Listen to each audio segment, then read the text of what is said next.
ပင်လယ်ပြင်ကျဲကြီးထဲမှာတစ်သားသင်္ဘောတစ်စင်းကလေပြင်းတိုက်ခတ်နေတဲ့လှိုင်းထန်တဲ့ရေပြင်ပေါ်မှာခုန်မောင်းသွားနေပါတယ်။သင်္ဘောကိုဥဆောင်မောင်းနေတဲ့ခက်တန်းတန်းရုပ်ရည်ရှိတဲ့လူငယ်တစ်ယောက်ဟာအလွန်တရာအံ့ဩစရာကောင်းတဲ့ဖန်သားပြင်ဟိုလိုဂရမ်လမ်းကြောင်းပြစနစ်ကိုကြည့်ရှုရင်ယုံကြည်ချက်အပြည့်နဲ့ရေမောပျော်ရွှင်နေပါတယ်။သင်္ဘောချင်းပေါ်မှာတော့ချင်းသေးကြီးတစ်ကောင်ကိုတန်ကြိုးတွေနဲ့တုံနှောင်ထားတာတွေ့ရပါတယ်။အဲ့ဒီချင်းသေးကြီးဟာမောပန်းနွမ်းနယ်နေပုံရပြီးတစ်ချက်တဟုန်ထိုးဟိတ်ဟောက်နေပါတယ်။အဲ့ဒီအချိန်မှာတင်မောမှုလူငယ်ကချင်းသေးကြီးစီကိုရှောက်သွားပြီးတီကြီးပြတ်သားတဲ့လေတံနဲ့ပြောဆိုကငါးတကောင်ကိုပြစ်ချပေးလိုက်ပါတယ်ချင်းသေးကြီးကလည်းအဲ့ဒီငါးကိုဆွဲယူစားသုံးလိုက်ပါတယ်လူငယ်လေးဟာသူ့ရဲ့အလုပ်ကိုဆက်လုပ်ဖို့အတွက်တင်မောဦးကိုပြန်သွားပြီးဟိုလိုဂရမ်စခရင်ကိုစောင့်ကြည့်ရင်ငါးရဲ့ပြစ်မှတ်ကိုရှာရီပြီးဟုရေရွတ်ရင်းခီးကိုဆက်လက်မောင်းနှင်သွားပါတယ်ကျွန်းပေါ်မှာအရန်ကိုစိုးရိမ်တကြီးနဲ့အပြေးလွှာထွက်ပြေးလာတဲ့လူငယ်တစ်ယောက်နဲ့အယိုးစုတစ်ယောက်ကိုတွေ့ရပြီးသူ့ရဲ့လက်မှာတော့တောက်ပနေတဲ့အနီရောင်လက်စွပ်တကွင်းကိုဝစ်ဆင်ထားပါတယ်။အရေးတကြီးထွက်ပြေးနေရင်းနဲ့လမ်းမှာအမားယွင်းဖြစ်သွားကနှက်ဆိုင်နဲ့မြေချင်းထဲကိုပြုတ်ကျသွားပါတော့တယ်။အဲ့ဒီအချိန်မှာပဲအနီရောင်ပင်လယ်ဓာတ်ပြဝစ်စုံနဲ့အုတ်ထုတ်ဆောင်ထားတဲ့အယိုးစုတစ်ကောင်ကကျင်းဆုံးကနေငုံကြည့်နေပါတယ်လူငယ်ကောင်လေးကသူ့တပည့်အယိုးစုကိုအောက်ဆင်းလာဖို့ပြောလိုက်ပါတယ်။အဲ့ဒီလိုကျင်းထဲကိုရောက်သွားတဲ့အခါမှာသူ့ရဲ့ပတ်လည်မှာလူအယိုးစုတွေအများပြားနဲ့ပြည့်နေနေတာကိုတွေ့လိုက်ရပါတယ်။ကျင်းထဲကိုပြုတ်ကျလာတဲ့လူငယ်လေးကထွက်လိုက်ပြီးပတ်ဝန်းကျင်ကိုတစ်ချက်ဝေးကြည့်လိုက်တဲ့အခါအယိုးစုအများစုဟာလက်တွေခြေတွေတုံနှောင်ခံထားရတာကိုတွေ့လိုက်ရပါတယ်။အဲ့ဒါကိုကြည့်ပြီးသူကဒီလူတွေဟာအသက်ရှင်လျက်မြေမြုပ်ခံခဲ့ရတာဖြစ်မယ်လို့တွေးတောလိုက်ပါတယ်။အဲ့ဒီနောက်မှာတော့တပြည့်ကျော်ပင်လယ်ဓာတ်ပြအယိုးစုကကျင်းထဲကိုခုန်ဆင်းလာပြီးကျင်းထဲမှာအယိုးစုတွေအများကြီးကိုတွေ့ရတဲ့အခါပင်လယ်ဓာတ်ပြအယိုးစုကကြောက်လက်တကြားနဲ့ဒီနေရာကနေအမြန်ထွက်သွားဖို့ပြောပါတယ်။ဒါပေမဲ့လူငယ်လေးကတော့ဒီအယိုးစုတွေထဲကအကြွအင်းကြံတွေကိုသူတပြည့်အယိုးစုလိုမျိုးပြန်ပြီးအသက်သွင်းလို့ရနိုင်မလားဆိုပြီးစဉ်းစားနေပါတော့တယ်သူဟာမြေကြီးတွေကိုစတင်တူးဖော်ရင်းနဲ့ပစ္စည်းအချို့ကိုရှာဖွေတွေ့ရှိပါတယ်တမန်နီချိတ်တန်တစ်ချောင်းကိုတွေ့တဲ့အခါပင်လယ်ဓာတ်ပြအယိုးစုကဒါဟာဘောဘီရဲ့ပစ္စည်းဖြစ်ကြောင်းမှတ်မိသွားပါတယ်ဆက်ပြီးတူးဖော်တဲ့အခါကွေးနေတဲ့ဓာတ်မြောင်တစ်လက်နဲ့ရွှေသွားပါတယ်ဥကောင်းခွန်တစ်ခုကိုထပ်ပြီးတွေ့ရှိရပြန်ပါတယ်အဲ့ဒီပစ္စည်းတွေဟာသူတို့ရဲ့ရဲဘော်ဟောင်းတွေဖြစ်တဲ့ဂေးနဲ့ဂျိုးဇက်တို့ရဲ့ပစ္စည်းတွေဖြစ်ကြောင်းသူတို့တွေတကယ်ကိုတည်ဆုံသွားခဲ့ပြီဖြစ်ကြောင်းကိုသိလိုက်ရတဲ့အခါအယိုးစုကြီးမှာအလွန်တရာဝမ်းနဲ့ကြေကွဲသွားပါတယ်လူငယ်လေးကအယိုးစုကြီးကိုသူ့ကိုကူညီပြီးတူးဖို့ပြောဆိုလိုက်ပြီးနှစ်ယောက်သားအတူတကွဝိုင်းဝန်းတူးဖော်ကြပါတော့တယ်အဲ့ဒီလိုတူးဖော်ပြီးတဲ့နောက်မှာတော့လူအယိုးစုအစိပ်ပိုင်းတွေကိုမြေကြီးပေါ်မှာအစအနမကြံစူးစီးပြင်ဆင်လိုက်ပါတယ်လူငယ်လေးကသူ့လက်မှာဝစ်ဆင်ထားတဲ့စွမ်းအားရှိတဲ့လက်စွပ်ကိုအသုံးပြုပြီးအယိုးစုတွေစီကိုစွမ်းရင်တွေပို့လွှတ်လိုက်ပါတယ်အဲ့ဒီအချိန်မှာစနစ်ရဲ့မာနာစွမ်းရင်တန်မိုးတွေရော့ကျသွားတာကိုဟိုလိုဂရမ်စခရင်မှာတွေ့ရပြီးအယိုးစုပြန်လည်နှိုးထားခြင်းဆိုတဲ့စွမ်းအားကိုအသုံးပြုလိုက်ပါတယ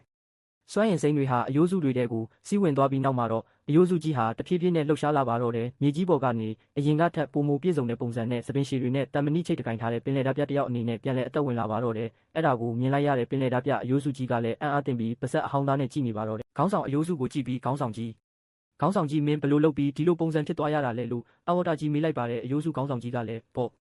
မင်းငါ့ကိုမှတ်မိနေသေးတာပဲလို့ပြောပြီးပြန်လည်နှုတ်ဆက်လိုက်ပါတယ်အဲ့ဒီအချိန်မှာအနီးနားမှာရောက်နေတဲ့ခေါင်းဆောင်ကသူတို့နှစ်ယောက်စကားပြောနေတာကိုကြည့်ရင်အံ့ဩနေပါတယ်အယိုးစုဓာတ်ပြကသူ့မှာလည်းတခုခုလွဲမှားနေတာကိုသတိရပြီးခိုင်အိုးငါလဲဘာလို့ဒီလိုအယိုးစုကြီးဖြစ်သွားရတာလဲငါရဲ့မုတ်စိတ်မွေးကြီးတွေရောဘယ်ရောက်သွားပြီလဲဆိုပြီးကိုပြန်ကြည့်ကလန့်ဖြတ်သွားပါတယ်အနီရောင်ခုံဝတ်အယိုးစုကသူ့ပခုံးကိုလာကင်ပြီးတငယ်ချင်းကြီးငါမုတ်စိတ်တွေလည်းမရှိတော့ပါဘူးဒါပေမဲ့ကောင်းတာတစ်ခုကမင်းရဲ့ရွှေသွားကြီးကတော့ကြံနေသေးတယ်လေလို့နှစ်သိမ့်ပေးလိုက်ပါတ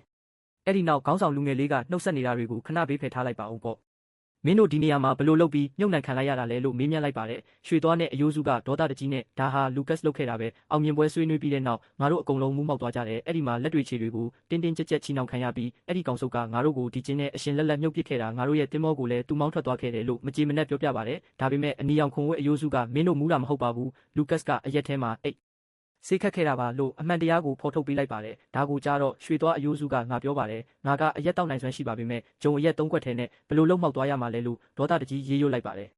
်အခြေအနေကိုစောင့်ကြည့်နေတဲ့ခေါင်းဆောင်ကကျင်းထဲမှာပြန့်ကျဲနေတဲ့အယိုးစုတွေကိုကြည့်ပြီးဒီမြေပြင်ပေါ်ကအယိုးစုတွေအကုန်လုံးဟာငါရဲ့ဝိညာဉ်ပင်လယ်ဓာတ်ပြရာထူးတိုးဖို့အတွက်အရင်နည်းတွေပဲအယိုးစု10ခုရှိရင်အဆင့်တက်နိုင်တယ်ဒီအခွင့်အရေးလွတ်သွားရင်နောက်တစ်ကြိမ်ရဖို့မလွယ်ဘူးလို့စိတ်ထဲကရေးရွတ်ရင်းပေါက်တူးကြုံတစ်လက်ကိုလက်ထဲမှာမန်တန်နဲ့ဖန်တီးယူလိုက်ပါတယ်ပြီးတော့မင်းတို့ရဲ့တငယ်ချင်းတွေကိုအကုန်လုံးတူးဖော်ကြစို့လို့အမိန့်ပေးလိုက်ပါတယ်ရွှေသွားအယိုးစုကအံ့ဩစွာနဲ့ခေါင်းဆောင်သူတို့အကုန်လုံးကိုပြန်ရှင်တန်စေချင်တာလားလို့မေးရလူငယ်လေးကလူအင်အားများလေအင်အားကြီးလေပဲလို့ပြန်ဖြေပြီးသူတို့အကုန်လုံးပေါက်တူးတွေနဲ့မြေကြီးထဲကအယိုးကောင်းတွေကိုစတင်တူးဖော်ကြပါတော့တယ်တူးဖော်လို့ပြီးသွားတဲ့အခါလူငယ်လေးကစိမ့်ပြရောင်တောက်ဆေးပလင်းကိုတောက်လိုက်ပြီးမန်တန်ကိုရွတ်ဆိုကအယိုးစုများပြန်လဲရှင်တန်စေလို့ကြွေးကြော်လိုက်ပါတယ်အဲ့ဒီနောက်သူ့ရဲ့လက်ချောင်းတွေကနေအပြာရောင်လျှက်စီးချောင်းတွေထွက်ပေါ်လာပြီးမြေကြီးပေါ်ကအယိုးစုတွေကိုထိတွေ့သွားပါတယ်တစ်ကြိမ်ပြန်လဲရှင်တန်စေဖို့မန်တန်စွမ်းအားတရားကုံဆုံးတာကြောင့်တဘာဝအတိုင်းပြန်လဲကောင်းမွန်လာဖို့ကာလတစ်ခုစောင့်ရအောင်မှာဖြစ်ပါတယ်သူ့ရဲ့မန်တန်စွမ်းအားကြောင့်မြေကြီးထဲကအယိုးစုတွေအမြောက်များစတင်လှုပ်အားလာကြပြီးထွက်ကြပါတယ်ဒါပေမဲ့မန်နန်စွမ်းအားဆေးပလင်းတွေကုန်သွားတာကြောင့်လူငယ်လေးကစနစ်စခရင်ကိုဖွင့်ပြီးကုန်သွယ်မှုပြုလုပ်ကအစစ်နှိမ်မန်နန်ဆေးပလင်း၅ပလင်းကိုထပ်မံရယူလိုက်ပါတယ်။အဲ့ဒီနောက်ဆေးပလင်းတွေကိုအသုံးပြုပြီးမန်နန်အကွက်ကြီးတစ်ခုဖန်တီးကကျင်းတစ်ခုလုံးမှာရှိတဲ့အယိုးစုရာပေါင်းများစွာကိုတပြိုင်နက်တည်းပြန်လည်ရှင်သန်စေခဲ့ပါတယ်။ ရှင်တန်လာတဲ့အယိုးစုတွေဟာပုံစံချင်းဆင်တူနေပြီးနာမည်တွေကလည်းရှည်လျားလာတာကြောင့်လူငယ်လေးကနာမည်တွေကတစ်ခုထက်တစ်ခုပိုရှည်နေတယ်အားလုံးကလည်းပုံစံတူနေကြတာဆိုတော့အမည်ပြောင်းနေပေးလိုက်မယ်ဆိုပြီးရွှေသွားပါတဲ့အယိုးစုကိုမင်းကရွှေသွားကြီးနာမည်ကြီးတရုတ်ဆိုလာကြီးလားလို့ပြန်ပြောပါတယ်နောက်တစ်ကောင်ကိုခေါင်းဝိုင်းဟာငါနာမည်ကတော့လှသားပဲဟာဟာဟာထို့နောက်ကျန်တဲ့သူတွေကိုဘလက်သုံးချေမကြီးလက်မှာတန်ချိတ်တက်ထားတဲ့ပင်လယ်ဓာတ်ပြအယိုးစုကိုတော့ကောက်ကွေးချိတ်ဆိုပြီးအမည်ပြောင်းတွေတတ်မှတ်ပေးလိုက်ပါတယ်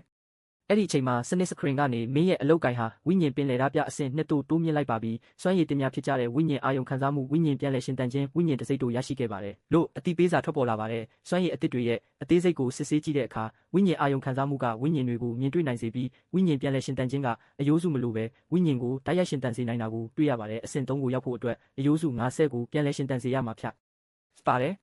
အဲ့ဒီနောက်အယိုးစုနှစ်ကောင်ကခေါင်းပြက်နေတဲ့အယိုးစုတစ်ကောင်ကိုကြည့်ရင်ဒါဟာဟာမူလော့ရဲ့အယိုးစုဖြစ်ရမယ်သူဟာလူကတ်ရဲ့တိုက်ခိုက်ခြင်းကိုခံခဲ့ရပြီးခေါင်းပြတ်သွားခဲ့တာလို့ပြောနေကြစင်မှာပဲလူငယ်လေးရဲ့စွမ်းရည်အသစ်ကြောင့်လေထဲမှာလွတ်မျောနေတဲ့ဟာမူလော့ရဲ့ဝိညာဉ်ကြီးထွက်ပေါ်လာပါတယ်။ဟာမူလော့ရဲ့ဝိညာဉ်ကငါမဟုတ်ရင်ဘသူရှိအောင်မှလည်းမတေချာတဲ့ကောင်တစ်ကောင်ငါရဲ့အယိုးတွေကိုတောင်မှတ်မိမနေကြတော့ဘူးငါစက်ဖို့မှုလုပ်တုံးကလည်းမင်းတို့ငါစကားကိုမနားထောင်ကြဘူးခုတော့တရက်ဖြစ်သွားတာတော့ငါ့ကိုမမြင်နိုင်ကြတော့ဘူးငါဟာမေ့ပြောက်ခံရဖို့ပါလာတဲ့သူပါပဲလို့စိတ်ပြက်လက်ပြက်နဲ့ညီးတွားလိုက်ပါတော့တယ်